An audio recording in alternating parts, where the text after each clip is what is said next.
আলাইকুম। দেশ এবং দেশের বাইরে থেকে আজকে যারা আমার ভিডিও দেখছেন তাদেরকে আমি নীলফামারী এবং লালমনিরহাটে হাতীবান্ধার দুই সংযোগস্থলে এই তিস্তা ব্যারেজ অবস্থিত। আপনি আমাদের পিছনে দেখতে পাচ্ছেন এই তিস্তা ব্যারেজ থেকে শুভেচ্ছা এবং স্বাগত। প্রিয় দর্শক, আপনারা যারা দেখছেন তিস্তা ব্যারেজের মূল লক্ষ্য উদ্দেশ্য ছিল জাস্ট পানি বন্টন এবং সেচ প্রকল্প। এইটা হলেও সঠিক সময় আমরা পাই না। অ্যাকচুয়ালি ফারাক্কা বাঁধের কারণে বিভিন্ন সময় আমরা বন্যায় ভেসে যাই, যেটা কদিন আগেই বাংলাদেশে ভেসে গিয়েছিল। সত্যিকারের কথা বলতে কি, এটা একটা এখন অন্যতম একটা দর্শনীয় জায়গায় পরিণত হয়েছে।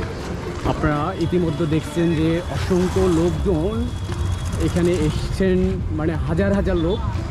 ঈদ পরবর্তী হওয়ার কারণে এইটার পরিমাণ অনেক বেড়ে গেছে অনেক। এই যে হচ্ছে তিস্তা ব্যারেজের এইভাবে আপনারা দেখছেন খুব নিচ থেকে, যেটা পানি যখন প্রয়োজন পড়ে আটকিয়ে দেয়, আবার যখন প্রয়োজন শেষ তখন বন্ধ করে দেয়। অ্যাকচুয়ালি ভারতের কথা অনুযায়ী চলে এটা, বাংলাদেশের নির্মিত হলে বিশাল অংশ জুড়ে আপনারা দেখছেন দুর্দান্ত ওপার থেকে এই অংশও কিছু গিয়েছে। অ্যাকচুয়ালি সমাদরণ করতে গেলে সো প্রবলেম। আপনারা দেখছেন এই যে নিচের অংশ মেশিনের দ্বারা আটকে রাখা হয়।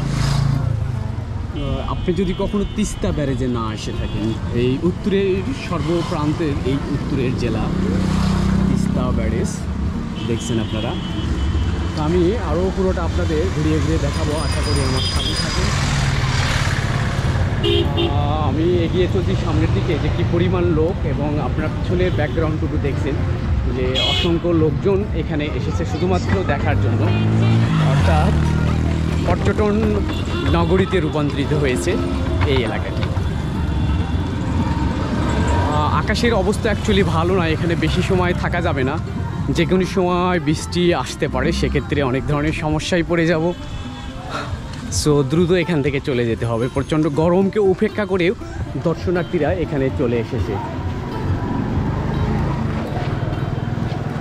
এখান থেকে যে ভিউটা দেখতে পাচ্ছেন চমৎকার, আমি পুরোটাই আপনাদেরকে দেখাবো। এই পাশে কিছু অংশ পানি বন্টন করা হয়। আমি সামনের দিকে এগিয়ে চলছি, যাইতে থাকি। সো দেখি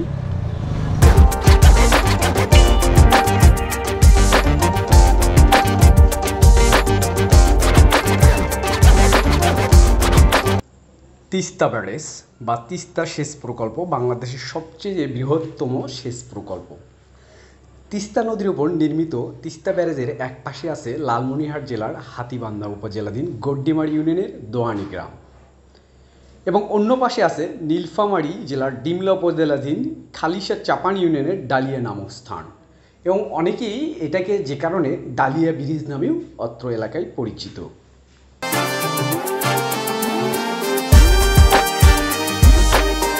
রংপুর, দিনাজপুর, নীলফামারী ও বগুড়া জেলার অনাবাদী জমিতে সেচ সুবিধা প্রদানের জন্য 1937 খ্রিস্টাব্দে তৎকালীন সরকার তিস্তা ব্যারেজ তৈরির পরিকল্পনা গ্রহণ করেন।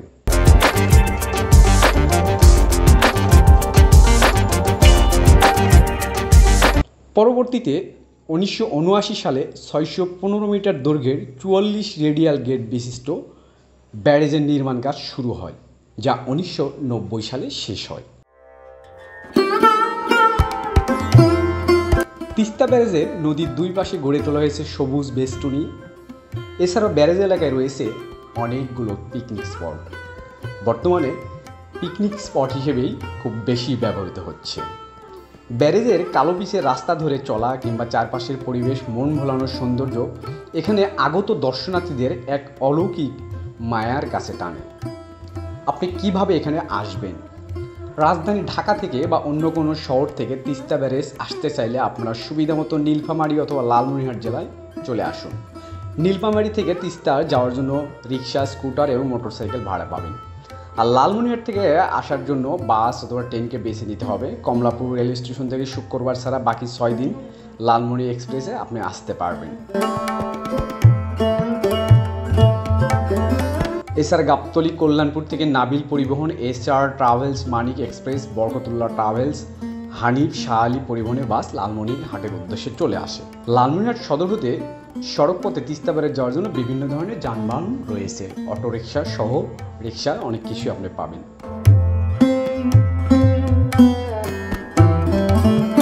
এখানে থাকার জায়গা, আপনি ইচ্ছে করলে থাকতেও পারবেন। আপনি যদি মনে করেন যেহেতু ঢাকা থেকে যদি আসেন বা চিটাগং থেকে আসেন, তিস্তা ব্যারেজের পাশে রয়েছে পানি উন্নয়ন বোর্ডের তত্ত্বাবধানে পরিচালিত অবসর রেস্ট হাউস। যদিও এই রেস্ট হাউস সকলের জন্য উন্মুক্ত নয়, তবে কর্তৃপক্ষের অনুমতি নিয়ে এখানে রাত্রি যাপন করা যায়। এছাড়াও রাত্রি যাপনের জন্য আপনাকে নীলফামারী অথবা লালমনিরহাটে অনেকগুলো থাকার জায়গা আপনি পাবেন।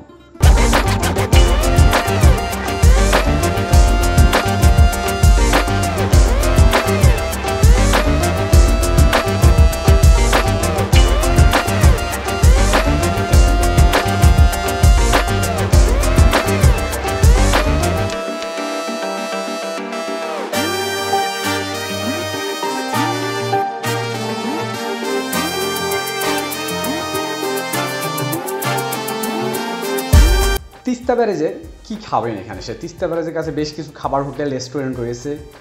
Rahmania hotel, food corner, Mohammad hotel restaurant, Bismillah hotel and restaurant, Tangail মিষ্টি ঘর ইত্যাদি।